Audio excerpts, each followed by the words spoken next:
Hello, welcome, my dear students. I am back again with another very important topic. Peter Berry की beginning theory हम लोग पढ़ रहे हैं इस समय और बिगिनिंग थ्योरी में I have already taken 2 classes and where हम लाइन टू लाइन जो है एक कह सकते हैं कि स्टडी कर रहे हैं एंड हम उसको समझने की कोशिश कर रहे हैं और साथ ही साथ में एज वेल एज हम कोशिश ये कर रहे हैं कि जो भी इम्पोर्टेंट फैक्ट्स हैं जो आपके एग्जामिनेशन पॉइंट ऑफ व्यू से बहुत इंपॉर्टेंट होते हैं उनको भी हम यहाँ पर आपको नोट कराते चलते हैं और कोशिश हमारी ये है कि to develop basic understanding in the students specially those students who are preparing for NET JRF examination but due to some reason in their academic education when they were in UG and PG classes they couldn't focus on their studies and now they are facing problem when they are going for net JRF preparation and enrolling themselves in coachings and paying high for them and ultimately they are desperate they are well, losing their hope that they cannot crack net JRF examination because they don't have basic understanding and a lot of notes have been given by the various institutions and those notes do not really work for them because they don't have understanding what actually they are reading. तो आपको उस लिए मैं एक basic understanding develop करने के लिए कुछ बुक्स के थ्रू आपको मेरी ये कोशिश है कि I want to become the only institution, rather can say the only platform where you can get at least 8 to 10 basic books that are most important for your net JRF examination. And most of the questions are, directly asked from these books, but generally we do not focus on them. हम उन पे focus नहीं करते हैं और हमारा ध्यान नहीं रहता, हम नोट्स के चक्कर में भटकते रहते हैं, उसके लिए नहीं भटकना है। That's very simple, there are 8 to 10 PDFs that you have to go through. आपको जाना ही है और उसको जब आप पढ़ लेंगे, तैयार कर लेंगे तो surely you will feel confident and you will be आप और बच्चों से ज़्यादा बेटर परफॉर्म कर सकते हैं, ये मेरा मानना है एंड मैंने भी अपने लाइफ में इसी थ्रू कुछ ऐसी पढ़ाई की हुई है जो मैं कोशिश करता हूँ कि मैं अपने बच्चों को बचा सकूँ। बट उस समय मेरे पास कोई ऐसा टीचर नहीं था जो मुझे लाइन टू लाइन इतना पेशेंस के साथ जो है पढ़ा सके और मेरे अंदर भी शायद इतना पेशेंस ना रहा हो और मैं भी थोड़ा बहुत इधर-उधर भटका। बट अल्टीमेटली जो मुझे रियलाइज़ हुआ आज, वो ये हुआ कि जो ज़रूरत है वो हमारे बच्चों को इस चीज़ की ज़रूरत है कि उनको एक अंडरस्टैंडिंग पहले डेवलप हो जाए कि क्या वास्तव में वो पढ़ रहे हैं। नहीं तो बस नोट्स लिए जा रहे हैं, बुक्स खरीदे जा रहे हैं, मार्केट में एक से एक आ रही है। अट्रैक्टिव एडवर्टाइज़मेंट्स हो रहे हैं और उन एडवर्टाइज़मेंट्स को देख कर के लगता है कि बस इनको खरीद लेने से या इस कोचिंग को जॉइन कर लेने से ही मेरा नेट निकल जाएगा। ऐसा कुछ नहीं है, आप ध्यान रखिएगा। जिनका बेसिक स्ट्रॉन्ग है, वही बच्चे किसी भी इंस्टीट्यूट से जुड़ते हैं और सफलता लाते हैं और फिर उन्हीं के फेस से आदमी क्या करता है अपना प्रचार-प्रसार करके और आप जानते ही हैं ये दिस इज़ अ मार्केट एक मार्केट है और मार्केट में you are no more than a customer for them उनके लिए कस्टमर से ज़्यादा आप कुछ भी नहीं हैं। तो don't lose your hope and don't waste your money and energy in the wrong direction. Just focus on this इस पर आप फोकस करिए where you will get line wise explanation. So for this, what you have to do nothing. Just be on Literature Club platform on your YouTube channel, and also download the application from the Play Store, where you can get all the PDFs and all videos there. So let's start the session. Session की शुरुआत करते हैं. And in today's session, in the last I think a few days I was not present here and couldn't make a video on this. इस पे video नहीं बना सका। Live classes बहुत सारे हमारे बच्चे पूछ रहे हैं कि सर लाइव क्लासेस कब होंगी? Very soon. It may take a month 1 महीने लग सकता है, लेकिन I can assure you that जुलाई महीने से आपकी रेगुलर लाइव क्लासेस भी होंगी and you will get regular videos as well.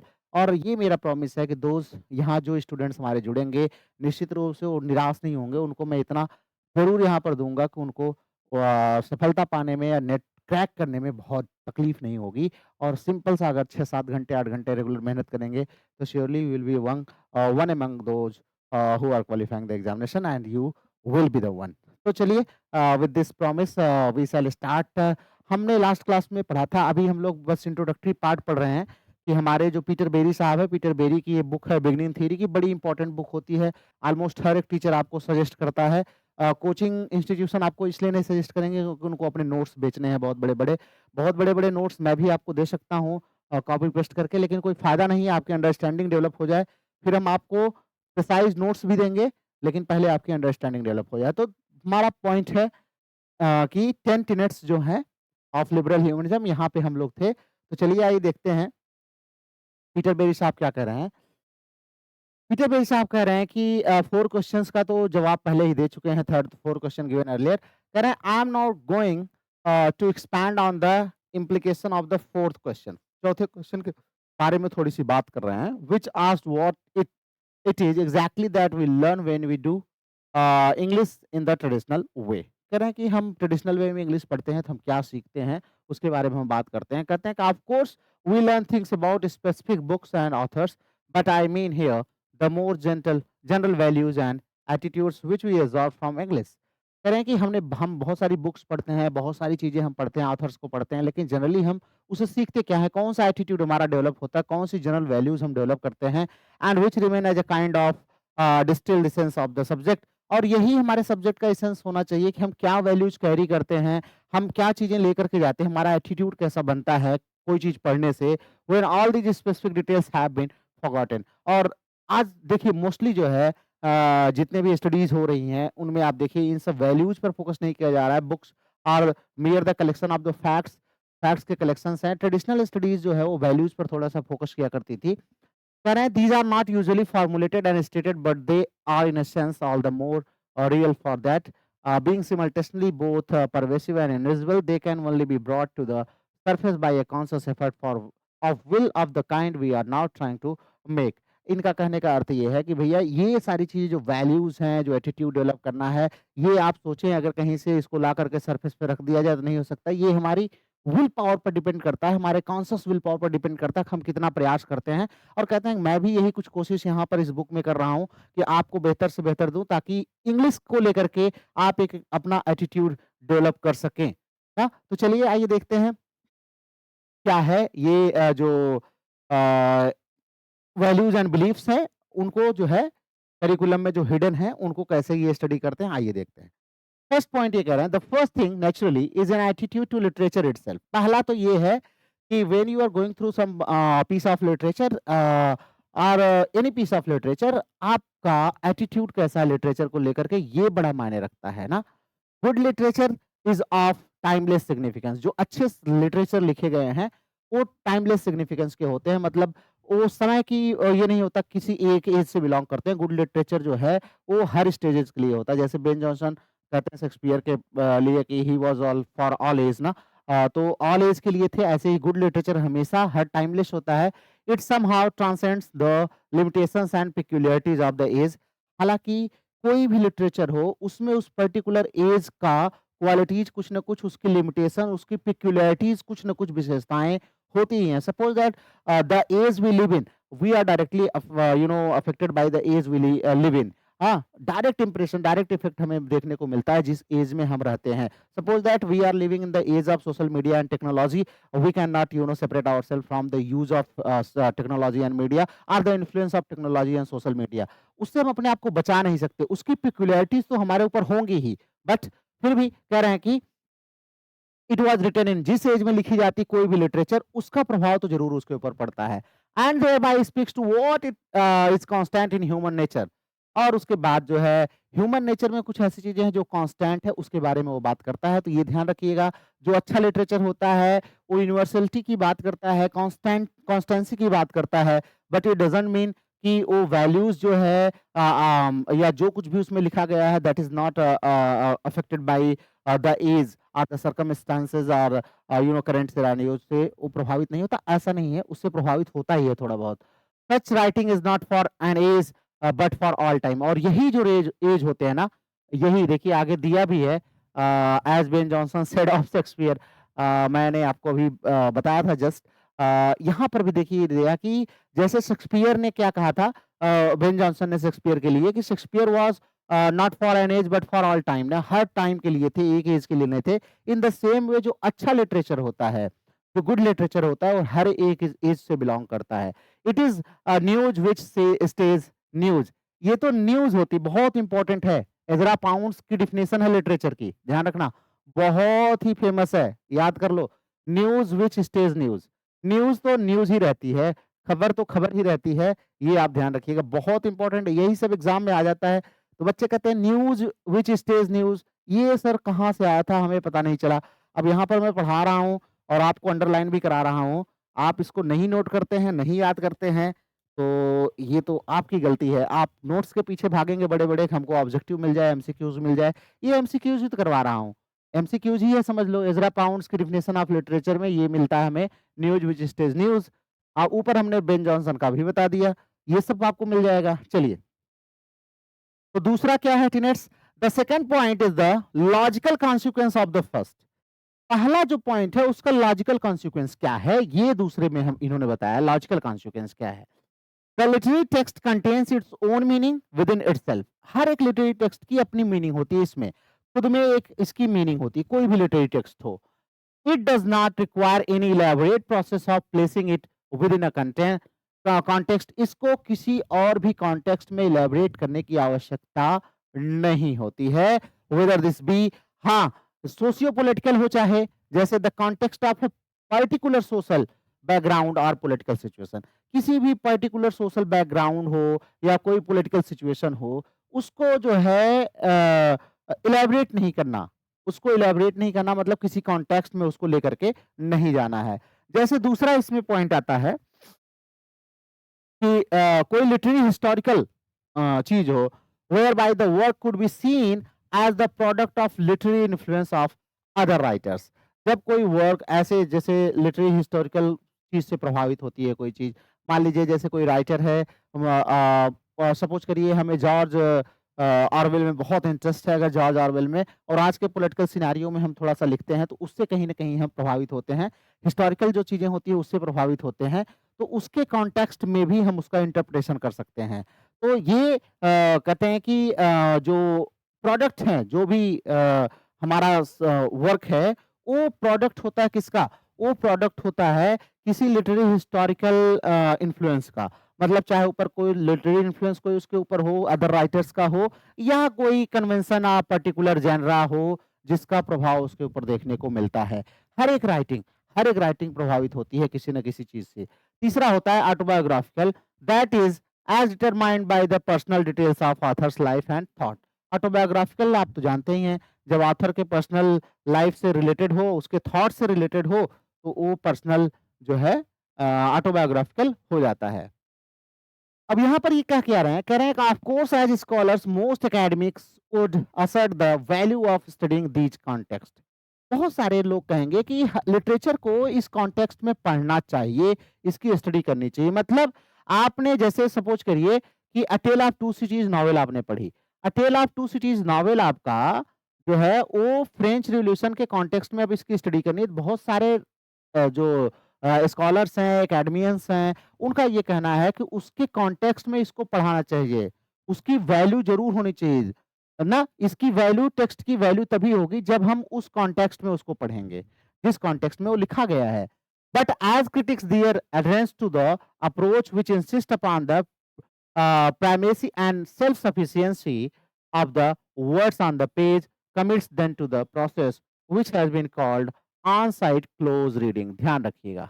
अब यहाँ पर on-site close reading क्या है? जैसे कुछ क्रिटिक्स का ये मानना है कि जो पेज पे लिखा हुआ है, जो प्राइमेसी एंड सेल्फ सफिशिएंसी है, वर्ड्स ऑन द पेज, कह रहे हैं वर्ड्स ऑन द पेज जो है, वर्ड्स ऑन द इसका थोड़ा-सा देखना बेटा, जो है ये जो पीडीएफ है थोड़ा-सा सही से बना नहीं हुआ है, तो हो विज़िबिलिटी इसकी कम है।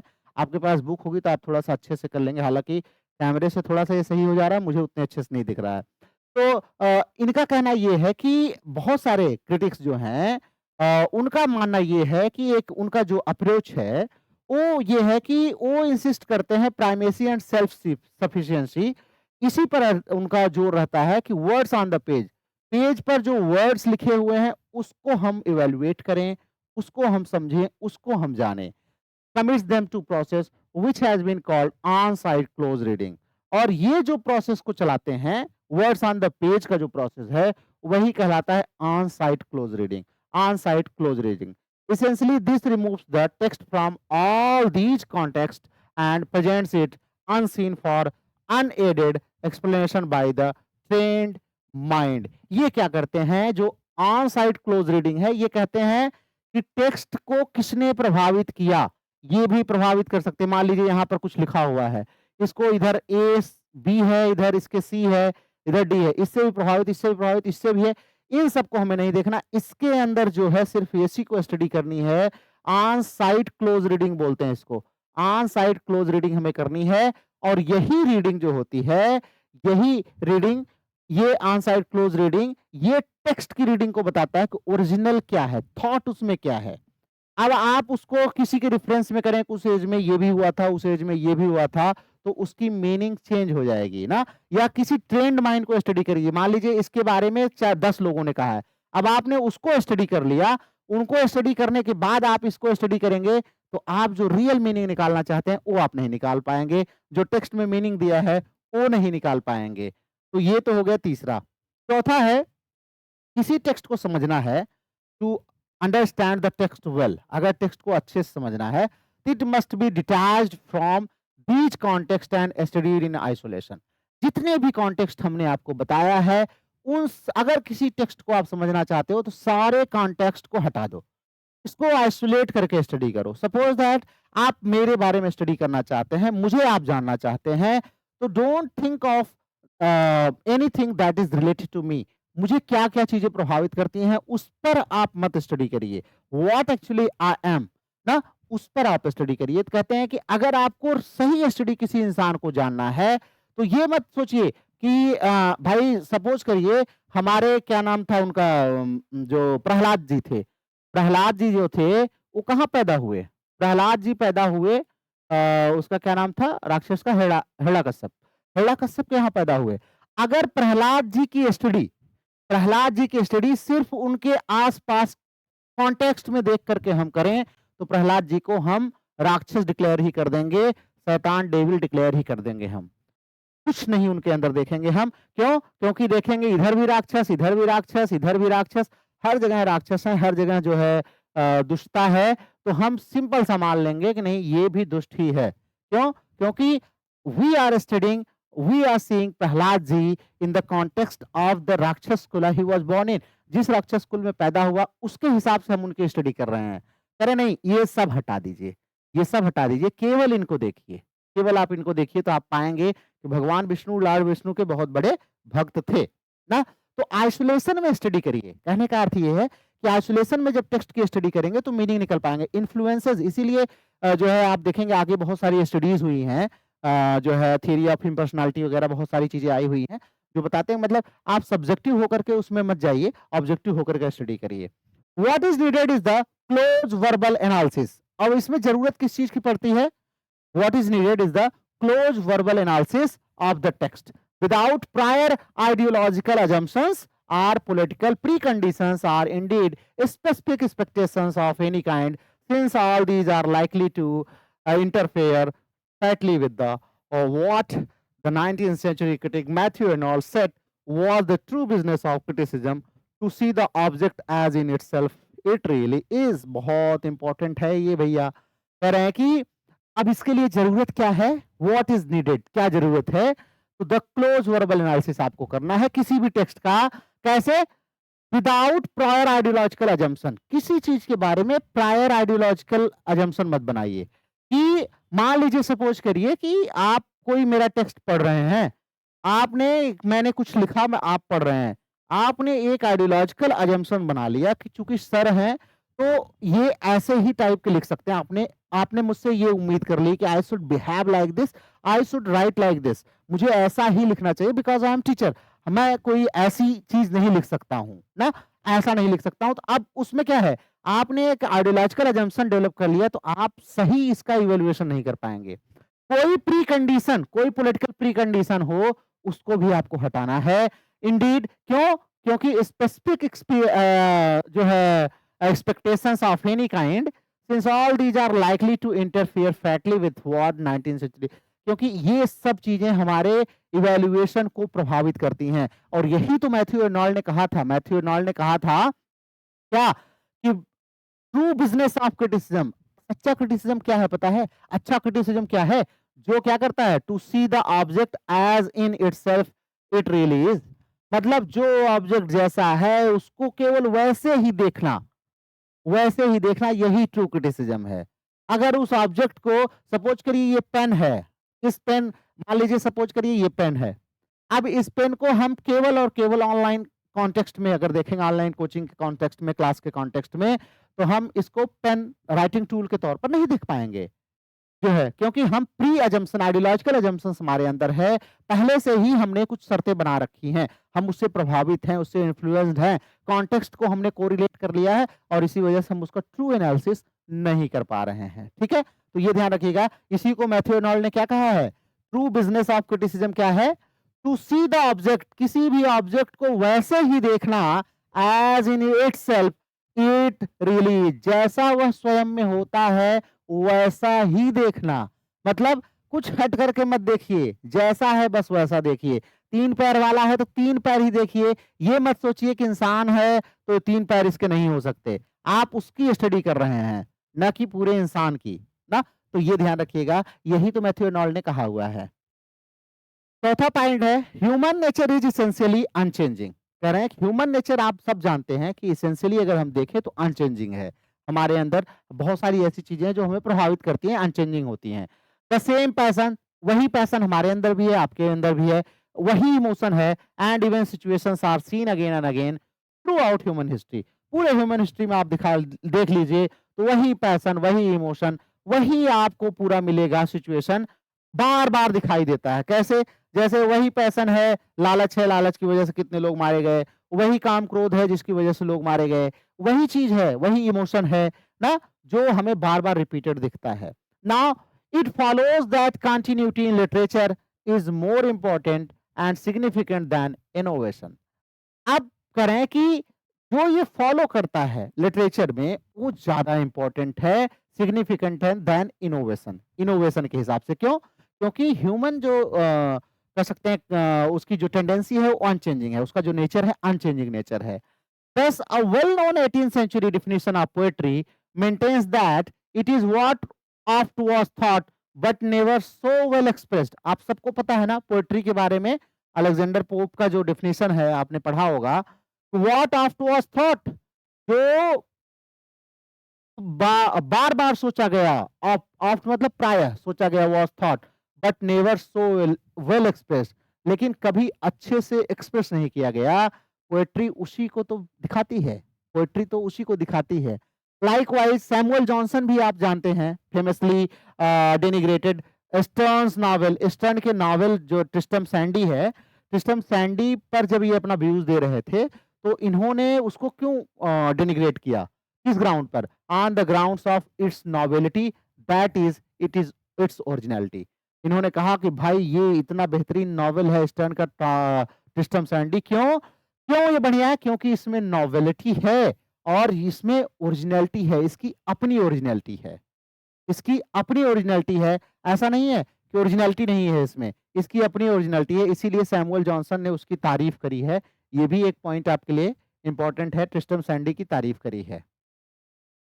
अगला क्या होता है? Individuality. Individuality is something securely possessed within each of us as our unique essence। सब में होता है, सब possess करते हैं, एक यूनिक एसेंस है, हर व्यक्ति के अंदर इंडिविजुअलिटी होती है। This transcends our environmental influences. इससे हमारे बहुत सारे जो है, ऐसा नहीं है कि हमारी जो इंडिविजुअलिटी होती है वो प्रभावित नहीं होती है, वो हमारे एनवायरमेंटल इन्फ्लुएंसेस से प्रभावित होती है और उसमें शामिल भी हो जाती है। एंड दो individuality can change and develop, individuality हमारी चेंज भी हो सकती है, डेवलप भी हो सकती है, as do characters in novels. जैसे नॉवेल्स में आप बहुत सारे करेक्टर्स देखते हैं, पहले शुरू में देखेंगे तो they are different type of individual and later on development उनका होता है, they are different type of individual. तो इट कांट बी ट्रांसफॉर्म, लेकिन चेंज होकर डेवलप हो सकती है, लेकिन कंप्लीटली ट्रांसफॉर्म नहीं हो सकती, परिवर्तित नहीं हो सकती।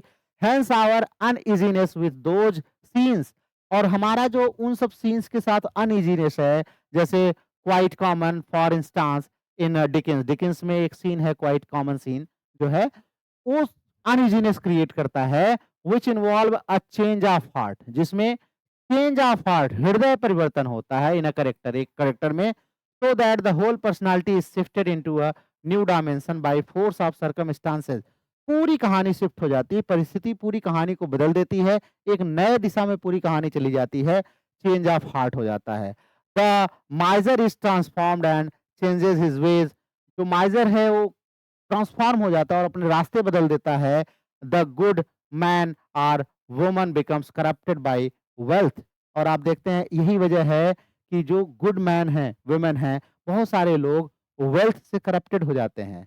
आप देखिए ये इन्होंने अपने नॉवल में भी, डिकेंस ने अपने नॉवल में भी दिखाया है कि कंप्लीट चेंज, ट्रांसफॉर्मेशन जो होता है, हमारा जो नेचर, इंडिविजुअलिटी है वो चेंज होती है, डेवलप होती है, लेकिन कंप्लीट चेंज नहीं होती। और यही कंप्लीट चेंज जब हमें कहीं दिखाया जाता है तो अनइजीनेस क्रिएट करता है। और इसी वजह से क्या होता है, हमारे अंदर जो करप्शन वगैरह है वो इसी की वजह से होता है, क्योंकि हमारा जो बेसिक एसेंस है वो चेंज नहीं होता है। That scene imply malleability in the essence of character, which is at odds with this underlying assumption of English studies. The discipline as a whole believed in what is now called the transcendent subject. Transcend subject के रूप में ये जितना भी discipline है, इसको अब हम स्टडी जो करते हैं, जो भी मतलब क्रिटिक्स हैं, जो भी लर्नर्स हैं, स्कॉलर्स हैं, वो स्टडी करते हैं इसको ट्रांसेंडेंट सब्जेक्ट के रूप में। इनका मानना ये है, which is the belief that कि कोई भी जो इंडिविजुअल है, कोई भी इंडिविजुअल है is antecedent to or transcend the forces of society, experience and language. कोई भी होता है वो प्रभावित होता है, कोई भी इंडिविजुअल जो सब्जेक्ट हमारा होता है वो उसका कोई ना कोई एंटीसीडेंट होता है और उसके बाद वो चेंज होता है, ट्रांसेंड होता है फोर्सेज ऑफ द सोसाइटी से, एक्सपीरियंस से एंड लैंग्वेज से। हर व्यक्ति का अपना एंटीसीडेंट है और वो डेवलप होता है, चेंज भी होता है, परिवर्तित होता है सोसाइटी से, एक्सपीरियंस से, लैंग्वेज से, बहुत सारी चीजों से प्रभावित होता है और वो चेंज होता रहता है। नेक्स्ट हमारा जो पर्पज है, the purpose of literature is essentially the enhancement of life and the propagation of human values. बहुत इंपॉर्टेंट है। लिटरेचर का पर्पज क्या है? इन्हांसमेंट ऑफ लाइफ, लाइफ को थोड़ा बेहतर बनाया जाए, इन्हांस किया जाए, and the propagation of human values, human values को लोगों तक पहुंचाया जाए, प्रोपागेट किया जाए, बट नॉट इन प्रोग्मेटिक वे, लेकिन प्रोग्रामेटिक वे में नहीं, बल्कि if literature and criticism become overtly and directly political, they necessarily tend towards propaganda. क्यों?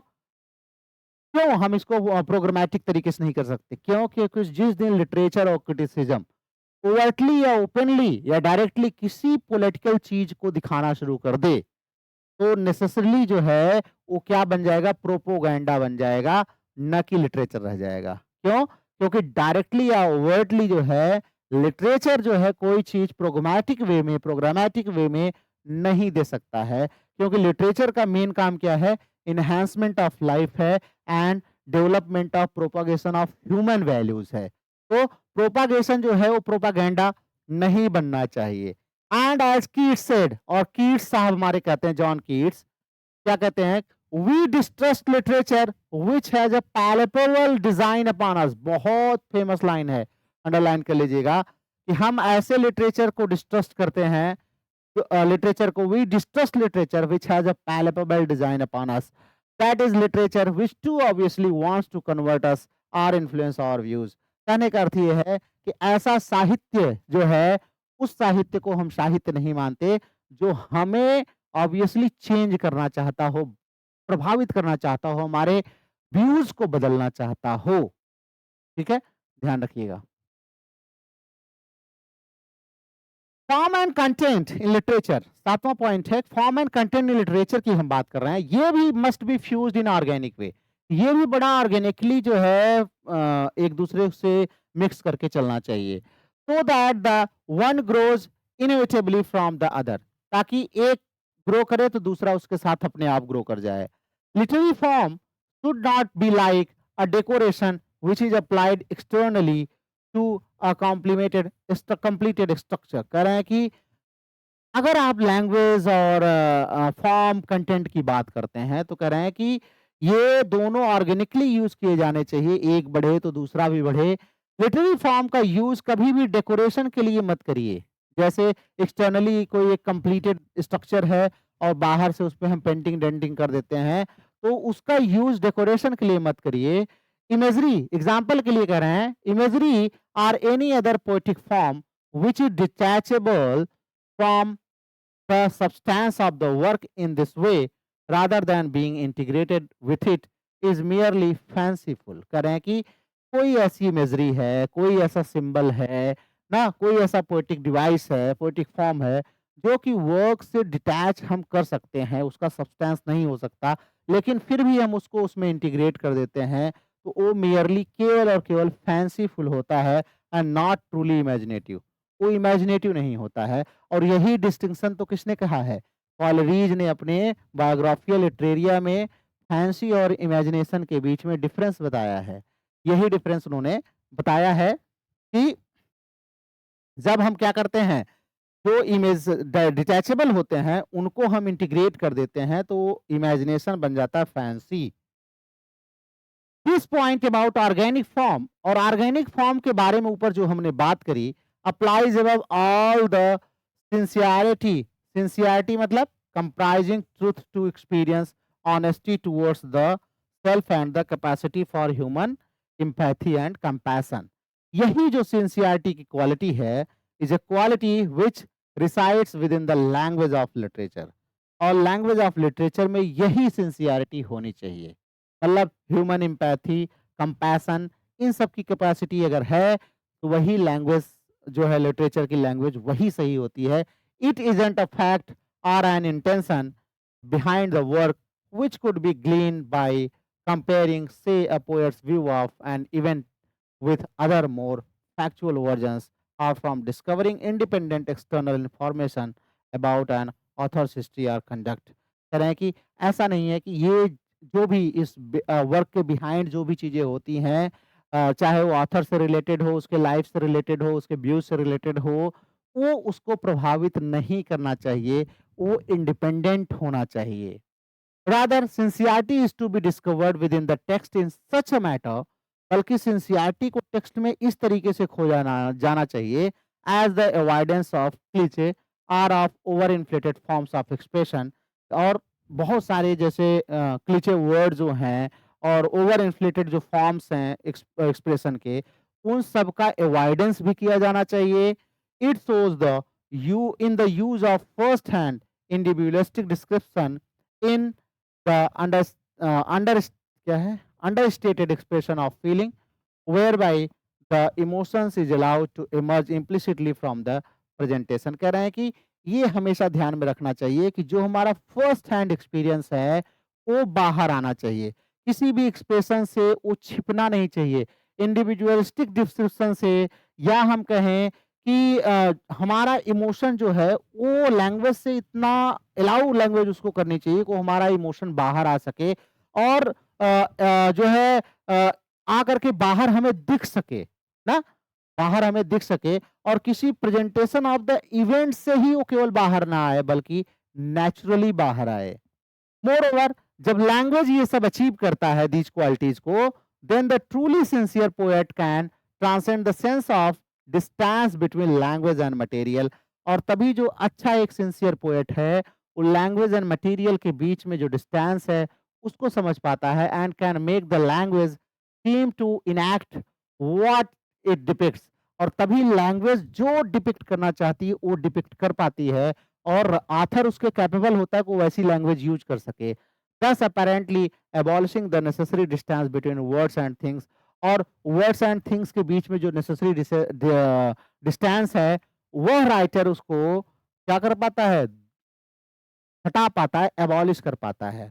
मतलब कि आप शब्द कुछ और बोल रहे हैं और ऑब्जेक्ट वो रेफर कुछ और कर रहा है, ऐसा नहीं। जब एक राइटर इस कैपेबल हो जाता है, तो वो जो एक्सप्रेस करना चाहता है, उसके हिसाब से शब्दों को लाता है, कि जो वर्ड्स हैं, सेंटेंसेज हैं, स्ट्रक्चर है, वो नेचुरली उस इमोशन को एक्सप्रेस करते हैं, ना कि थ्रू प्रेजेंटेशन एक्सप्रेस कराया जाए। वर्ड्स इन इटसेल्फ क्या करते हैं, उसको एक्सप्रेस करते हैं। Again the next idea follows from the previous one. फिर अगला आइडिया भी यही है, लैंग्वेज पर ही, फॉर्म पर ही। What is valued in literature is the silent showing and demonstrating of something rather than the explaining और सेइंग ऑफ इट। लिटरेचर में एक चीज और बहुत वैल्यू करता है, वो क्या? Silent showing. मतलब बहुत सारी ऐसी चीजें हैं जो बहुत शांतिपूर्वक दिखाई जाती हैं, और डिमॉन्स्ट्रेट नहीं की जाती, उतना एक्सप्लेन नहीं की जाती, उसके बारे में उतना कहा नहीं जाता है। Hence ideas as such are worthless in literature until given the concrete embodiment of enactment. और कोई भी आइडियाज लिटरेचर में तब तक वैल्यूलेस है, तब तक उसकी वैल्यू नहीं है, वर्दलेस है वो, जब तक कि उसको कोई कॉन्क्रीट जो है इनैक्टमेंट की बॉडी नहीं बनाया जाए. Thus, several of the explicit comments and formulations often cited in literary history contain specific denigrations of ideas as such and have a distinct anti-intellectual flavor to them.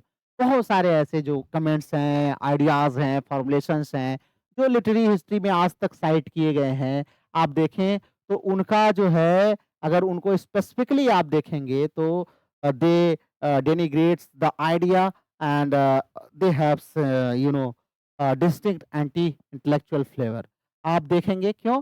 क्योंकि बहुत सारे ideas ऐसे हैं जो कि लिटरेचर के लिए वर्थलेस होते हैं because they have not been given the concrete embodiment of the enactment. तो ये आप ध्यान रखेंगे. अब इसको हम लोग छोड़ते हैं, नेक्स्ट हम चलते हैं. हमारा है नेक्स्ट जो पॉइंट है, अच्छा हाँ, ये भी इम्पोर्टेंट है, आइए देख लेते हैं. Thus, several of the explicit comments and formulations हो गया. Here we see the elevations of characteristics. यहाँ पर हम कुछ देते हैं, कुछ ऐसे characteristics हैं जिसका elevation होता है. English literature, English lit, idea of tactile enactment of sensuous immediacy. जो sensuous immediacy है of the concrete representation of thought. मतलब बहुत सारे जो इंग्लिश लिटरेरी आइडियाज हैं, जैसे जिसमें सेंसुअस इमीडिएसी है, कॉन्क्रीट रिप्रेजेंटेशन ऑफ थॉट है एंड सो ऑन, ऐसे बहुत सारी चीजें हैं. अकॉर्डिंग टू दिस आइडिया, इस आइडिया के हिसाब से अगर हम देखें, which is of course itself an idea in spite of the fact that the idea in question is a professed distrust of ideas. हालांकि यहाँ पर जो आइडिया है वो जो है डिस्ट्रस्टेड आइडिया है. कह रहे हैं कि ये जो आइडिया है, this idea, words should mime or demonstrate or act out or sound out what they signify. कोई भी शब्द जो है, जो चीज सिग्निफाई करता है उसको माइम करना चाहिए, कॉपी डिमॉन्स्ट्रेट करना चाहिए, या एक्ट आउट करना चाहिए, साउट आउट करना चाहिए, साउंड आउट करना चाहिए. मतलब जिसको सिग्निफाई कर रहा है उसी को साउंड आउट करना चाहिए, उसी को एक्ट आउट करना चाहिए, rather than just representing it in abstract way. केवल अब्स्ट्रैक्ट वे में रिप्रेजेंट न करके उसी को दिखाना चाहिए. मतलब कोई भी वर्ड है तो जिसके लिए आया है उसको सिग्निफाई कर रहा है और उसी को सिग्निफाई करना चाहिए, डेमोन्स्ट्रेट करना चाहिए, न कि क्या करना चाहिए, न कि अब्स्ट्रैक्ट वे में छिपा रहे. The idea is stated with special fervency in the work of F R. Leavis. और पीछे हमने एफ.आर. लेविस का नाम दिया, और एफ.आर. लेविस का जो है enactment fallacy, the enactment fallacy आप पढ़िएगा, जो है इनकी in essay in criticism by the present author in essay in criticism July 1980 for a general discussion. See James Gribble. यहाँ पर ये कुछ बुक्स के नाम है जो आपको रेफरेंस के तौर पर दिए हैं कि ये सारी चीजें आपको वहां पर मिल जाएंगी जो है. तो ये आप ध्यान रखेंगे कि एफ.आर. लेविस ने इस आइडिया को जो है दिया था. Now the job of criticism. अब क्रिटिसिज्म का काम क्या है? तो job of criticism is to interpret the text. Text को इंटरप्रेट करना, to mediate between it and the reader. और रीडर और टेक्स्ट के बीच में मेडिएशन का काम कौन करता है? क्रिटिसिज्म करता है. A theoretical account of the nature of reading और लिटरेचर इन जनरल. अगर हम थियोरेटिकल अकाउंट देखें लिटरेचर का इन जनरल, तो इजंट यूजफुल इन क्रिटिसिज्म. तो क्रिटिसिज्म में उतना यूजफुल नहीं है, and will simply if attempted encounter critics with preconceived ideas. Critics को केवल प्री-कंसीव्ड आइडियाज के साथ ये इनकाउंटर करने का प्रयास करता है, which will get between them and the text. जो उनके और टेक्स्ट के बीच में कुछ प्री-कंसीव्ड आइडियाज हैं, उन्हीं को ये दिखाने का काम करता है. Perhaps in this phrase, preconceived ideas, we get another glimpse into the nature of this pervasive distrust of ideas within liberal humanism. ये जो डिस्ट्रस्ट ऑफ आइडियाज है, यही प्री कॉन्सिप्ड आइडियाज है. मतलब किसी भी आइडिया के बारे में हम डाउटफुल हैं और प्री कॉन्सीव्ड आइडिया है, प्रेजुडिस्ड आइडिया है हमारा, we do not really trust the idea, इस आइडिया को हम ट्रस्ट नहीं करते हैं। और लिबरल ह्यूमनिज्म में for there seem to be the notion that somehow all ideas are preconceived. लेकिन अगर हम देखें इन जनरल तो सभी जितने भी आइडियाज हैं ये सब प्री कॉन्सीव्ड हैं, इसमें तो कोई डाउट नहीं है। In the sense that they will come between the reader and text if given half a chance। भाई अगर थोड़ा सा मौका दिया जाए तो रीडर और टेक्स्ट के बीच में जितने भी आइडियाज आएंगे वो सब आइडियाज आप देखेंगे तो प्री कॉन्सीव्ड आइडियाज ही होंगे। और ये जो प्री कॉन्सीव्ड आइडियाज है इसको ट्रू आइडिया हम नहीं मान सकते या इसको हम रियल आइडिया नहीं मानते हैं। इसीलिए कह रहे हैं कि there is in fact the clear mark here of what is called English empiricism. और इसीलिए इंग्लिश एम्पिरिसिज्म ने क्या किया है, एक क्लियर मार्क किया है दोनों के बीच में। मतलब रीडर एंड टेक्स्ट के बीच में जो भी इंटरप्रिटेशंस हैं, जो भी आइडियाज हैं, उसको क्लियरली जो है मार्क करने का काम किया है English empiricism, which can be defined as a determination to trust only what is made evident to the senses और एक्सपीरियंस डायरेक्टली। और एम्पिरिसिज्म होता क्या है, ये कहता है कि जो आंखों से दिखे, जो आपके सेंसेस महसूस करें, केवल उसी पर विश्वास करिए। किसी ने कहा, मान लीजिए आप, ये मैंने आपको दे दिया मान लीजिए आम खाने के लिए, आम आपने खाया, एक तो ये हुआ कि आम मीठा है, ये आम मीठा है, स्वीट है, कैसा है, एक आपने खुद टेस्ट किया, ये एम्पिरिसिज्म है। और एक मैंने बताया कि आम बहुत मीठा है और आपको मैंने दिया, आपने खाया नहीं, किसी दूसरे ने पूछा, आपने बता दिया कि ये आम तो बहुत मीठा है। तो ये कह रहे हैं एम्पिरिसिज्म, इंग्लिश एम्पिरिसिज्म कहता है कि आप जो देखें, आप जो महसूस करें, उसी को डायरेक्टली जब आप एविडेंट करते हैं, उसी पर ट्रस्ट करते हैं, तो यही जो है इंग्लिश एम्पिरिसिज्म कहलाता है। कहते हैं टेक्स्ट एंड रीडर के बीच में यही होना चाहिए। आप जो देखें, किसी ने क्या कहा इसके बारे में हमें नहीं पता। जैसे एक लाइन लिखी है, उसको किसी ने कितना इलैबोरेट किया हमें नहीं पता।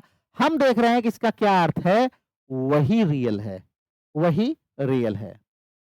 और यही जो है अल्टीमेटली दिस एटीट्यूड, और ये एटीट्यूड हमें मिला कहाँ से, this attitude goes back at a philosophical expression. एक फिलॉसफिकल एक्सप्रेशन है जॉन लॉक का, वहां पर हमें ये देखने को मिलता है, जो हम देखें, जो महसूस करें, वही सत्य है। हिज बुक एसे, इनकी एक बुक है लॉक की, एसे कंसर्निंग ह्यूमन अंडरस्टैंडिंग, 1690 में आई थी, puts forward the view that ideas are formed when direct sense impressions from the world are imprinted on the mind। कह रहे आइडियाज हमारे कब बनती हैं पता है, आइडियाज आर फॉर्म्ड, आइडियाज तब बनती हैं जब direct sense impressions from the world are imprinted on the mind.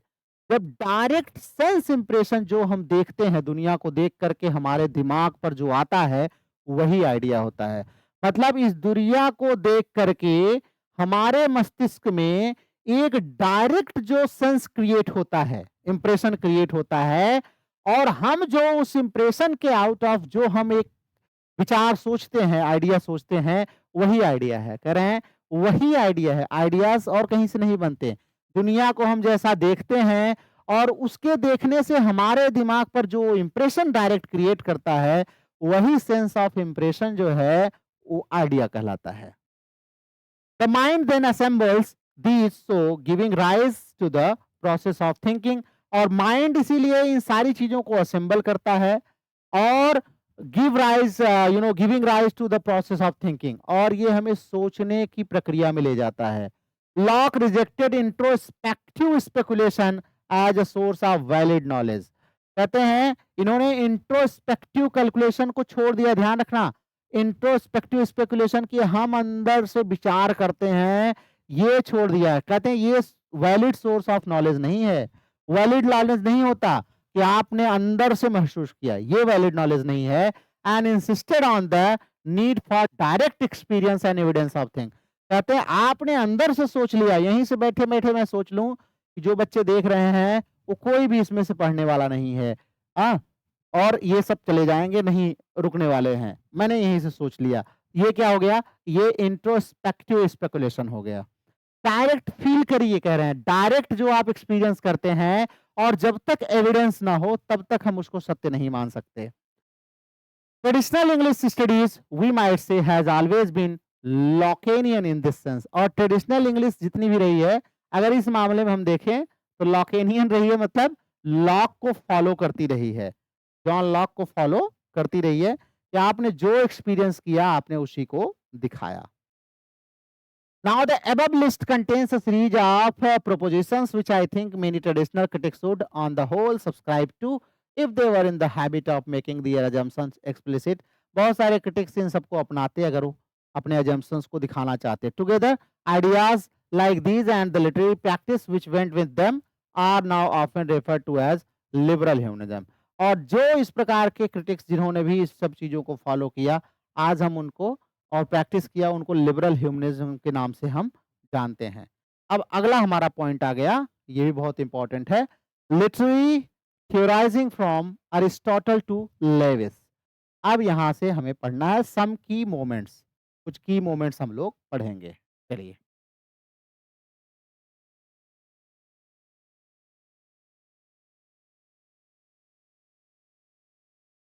तो इसको हम लोग अगली क्लास में करेंगे, अगले वीडियो में। आज के लिए बस इतना ही रहने देते हैं।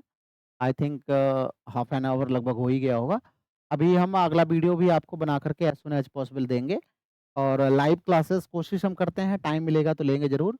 तो इसको आप लोग रिवाइज़ करते रहिए, एक बुक पीटर बेरी की आप ले लीजिए और कॉन्सेप्ट को थोड़ा-सा उससे क्लियर करते रहिए। तो मिलते हैं आपसे हम अगले वीडियो में और पेज नंबर 21 पर हम लगभग पहुँच चुके हैं 20 पर। तो अगले हम उसमें आपसे मिलते हैं, तब तक अपना ख़्याल रखिए और पढ़ते रहिए, खूब मेहनत करते रहिए और भी जो बुक्स हैं उनको रेफ़र करते रहिए। कुछ बुक्स और मैंने देखी हैं जो आपको लाइन वाइज़ लाइन हम पढ़ाएँगे।